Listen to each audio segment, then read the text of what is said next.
बहुत साल पहले की बात है। सुंदरवन के जंगल में शेर खान का शासन था। शेर खान दिल का बहुत अच्छा था। शेर खान हमेशा जंगल के सभी जानवरों का ख्याल रखता था। लोमड़ी शेर खान की वफादार मंत्री थी। वो जंगल के सारे समाचार शेर खान को लाकर देती थी। एक दिन लोमड़ी शेर खान के पास आई और कहने लगी, महाराज महाराज, जंगल के सभी जानवर पूछ रहे हैं कि आपके बाद सिंहासन पर कौन बैठेगा। वो कह रहे हैं कि आपको शादी कर लेनी चाहिए ताकि आपकी संतान ही आगे चलकर जंगल का राजा बनेगी। राजा बोला, हाँ, सब लोग ठीक कह रहे हैं। मैं शादी करूंगा और मेरी संतान ही जंगल का राजा होगी। तुम शादी की तैयारियां शुरू करो। कुछ दिन बाद शेर खान की शादी बड़ी धूमधाम से हो रही थी। जंगल के सभी जानवरों को बुलाया गया, सिर्फ एक छोटे से चूहे को छोड़कर। शादी में खाने पीने का पूरा इंतजाम किया गया। सभी जानवरों ने पेट भर कर खाना खाया और इधर चूहा बहुत गुस्से में था क्योंकि शेर खान ने उसे शादी में नहीं बुलाया था। चूहा बोला, ये शेर खान तो बड़ा ही घमंडी निकला। उसने मुझे शादी में ना बुलाकर मेरा अपमान किया है। मैं इसका बदला जरूर लूंगा। इस बात को लेकर चूहा बहुत नाराज था। वह मन ही मन सोचने लगा कि इसका बदला कैसे लिया जाए। कुछ देर सोचने के बाद वह एक योजना बनाता है। हाँ, मैं भी शादी करूंगा। हाँ, मैं भी शादी करूंगा। बड़ी धूमधाम से शादी करूंगा और शादी में उस शेर खान को छोड़कर सभी को बुलाऊंगा। हाँ, ये ही ठीक रहेगा। फिर चूहे ने शादी करने का फैसला कर लिया और वह अपने लिए एक दुल्हन ढूंढने निकल पड़ा। थोड़ी दूर जाने के बाद उसे एक सफेद चूहिया दिखाई दी। उसने उसके पास जाकर कहा, मैं तुमसे शादी तो कर सकता हूँ, पर मैं सोच रहा था कि मेरी दुल्हन शेर खान की दुल्हन से ज्यादा शक्तिशाली और सुंदर होनी चाहिए। फिर चूहा आगे चल पड़ा और एक पेड़ के नीचे रुक गया। दुल्हन की खोज को लेकर चूहा बहुत परेशान हो गया। वह सोच रहा था कि भला इतनी सुंदर और शक्तिशाली दुल्हन को कहाँ से लाऊंगा। यह सोचते सोचते वह चला जा रहा था कि अचानक उसकी नजर आसमान की तरफ गई। उसने देखा कि सूर्य देवता आसमान में चमक रहे हैं। तभी उसके दिमाग की बत्ती जली और वह बोला, अरे वाह, सूर्य देवता तो सबसे शक्तिशाली है। कितना तेज है उनका। यही ठीक रहेगा। उनकी बेटी सुंदर भी होगी और शक्तिशाली भी होगी। चूहा एक पेड़ के नीचे ध्यान लगाकर बैठ गया और सूर्यदेव की तपस्या करने लगा। ओम सूर्याय नमः, ओम सूर्याय नमः, ओम सूर्याय नमः। इधर चूहे को तपस्या करते हुए देखकर सूर्य भगवान बहुत हैरान हुए कि यह नन्हा सा चूहा उनकी तपस्या क्यों कर रहा है।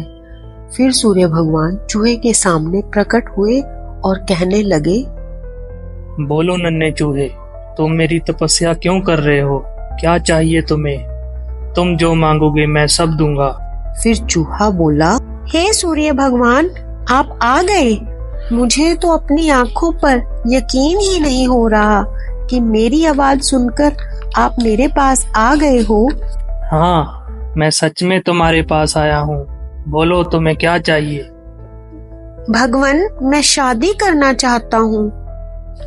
अरे वाह, ये तो बहुत अच्छी बात है। इसमें मैं तुम्हारी क्या मदद कर सकता हूँ? भगवान, मैंने यह प्रण लिया है कि जो दुनिया में सबसे शक्तिशाली होगा मैं उसकी बेटी से ही शादी करूंगा और आप इस दुनिया में सबसे शक्तिशाली हो। मैं आपकी बेटी से शादी करना चाहता हूँ। चूहे की बात सुनकर सूर्य भगवान सोच में पड़ जाते हैं कि मैं इस छोटे से चूहे के साथ अपनी बेटी की शादी कैसे कर सकता हूँ। और फिर वह मन ही मन सोचने लगते हैं, यह चूहा तो पागल लग रहा है। भला मैं इससे अपनी बेटी की शादी कैसे करवा सकता हूँ? कुछ भी करके मुझे इससे छुटकारा पाना होगा, मगर कैसे?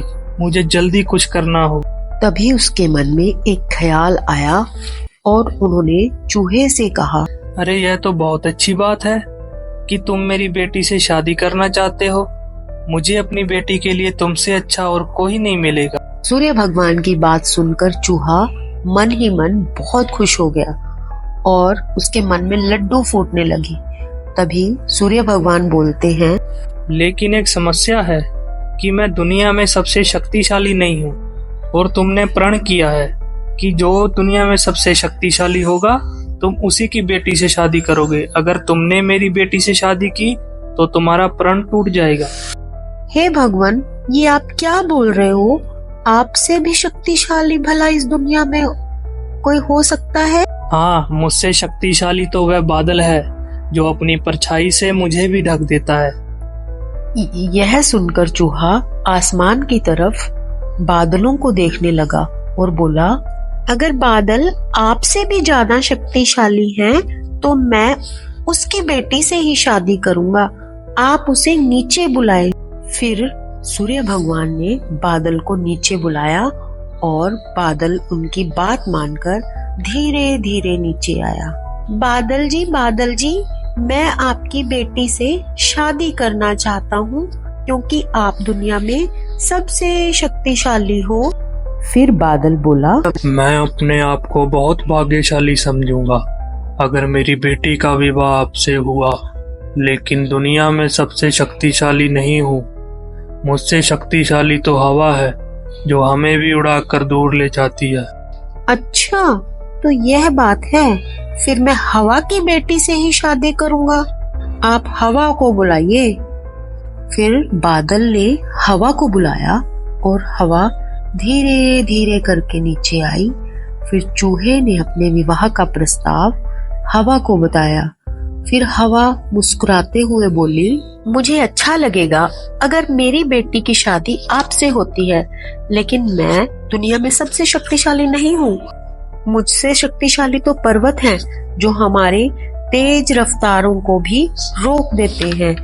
उनकी बेटी से ही शादी कीजिए।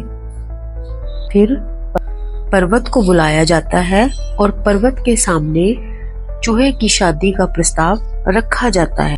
पर्वत जी, आप दुनिया में सबसे शक्तिशाली हो और मैं आपकी बेटी से शादी करना चाहता हूँ।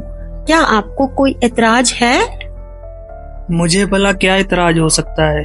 आप मेरी बेटी से शादी करना चाहते हो, ये तो बहुत अच्छी बात है, लेकिन मैं भी दुनिया में सबसे शक्तिशाली नहीं हूँ। ये आप क्या कह रहे हैं? मैं यकीन नहीं कर सकता कि दुनिया में आपसे शक्तिशाली भी कोई और होगा। हाँ, मेरे शिखर पर एक मोटा सा चूहा रहता है। उसने रोज कुतर कुतर कर वहाँ एक बड़ी सी सुरंग बना ली है और उसमें अपने परिवार के साथ रहता है। वह मुझसे भी शक्तिशाली है। आप उसी की बेटी से शादी कर लो। अच्छा, अगर ऐसी बात है तो आप मुझे उसके पास लेकर चलिए। मैं उसकी ही बेटी से शादी करना चाहता हूँ। फिर सब मिलकर उस मोटे चूहे के पास जाते हैं और उसके सामने नन्हे चूहे की शादी का प्रस्ताव रखते हैं। फिर नन्हा चूहा मोटे चूहे की बेटी को देखता है तो वह बहुत पसंद आती है। फिर उन दोनों की शादी बहुत धूमधाम से होती है। नन्हे चूहे ने जंगल के सभी जानवरों को शादी में बुलाया, लेकिन शेर से बदला लेने के लिए उसने शेर को नहीं बुलाया। जब शेर खान को इस बात की खबर होती है तो शेर खान को बहुत गुस्सा आता है और अगले दिन लोमड़ी को चूहे के पास भेजता है और बोलता है कि उस चूहे को कल मेरे दरबार में हाजिर करो। अगले दिन लोमड़ी चूहे को बुलाने उसके घर जाती है। अरे चूहे भाई, तुम्हें शेर खान ने याद किया है, जल्दी चलो। चूहा लोमड़ी के साथ दरबार में चला जाता है। उसे देखते ही शेर खान चिल्ला कर बोलते हैं, क्यों वे चूहे, तुम्हारी इतनी हिम्मत कि तुमने अपनी शादी में जंगल के सभी जानवरों को बुलाया, लेकिन मुझे बुलाना सही नहीं समझा। मैं राजा हूँ इस जंगल का और सबसे शक्तिशाली भी। अगर मैं चाहूँ तो तुम्हें एक झटके में खत्म कर सकता हूँ। फिर चूहा बोला, मुझे माफ कर दीजिए महाराज, जब आपने अपनी शादी में पूरे जंगल को बुलाया और मुझे नहीं बुलाया तब मुझे भी ऐसे ही दुख हुआ था। यही एहसास दिलाने के लिए मैंने आपको नहीं बुलाया। मुझे माफ कर दीजिए महाराज। क्यों रे लोमड़ी, तूने ऐसा क्यों किया? मैंने तो तुमको बोला था कि जंगल का कोई भी जानवर छूटना नहीं चाहिए। तुमने इस चूहे को क्यों नहीं बुलाया?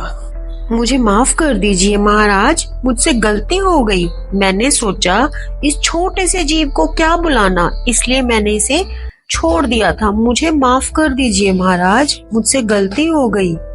ठीक है, ध्यान रखना कि मेरे लिए जंगल का हर एक जीव एक समान है। यह कहकर शेर खान चूहे को छोड़ देता है। तो बच्चों, कैसी लगी कहानी? अगर अच्छी लगी तो लाइक करना और ऐसी मजेदार कहानियां देखने के लिए चैनल को सब्सक्राइब करना। Okay, bye bye, thanks for watching.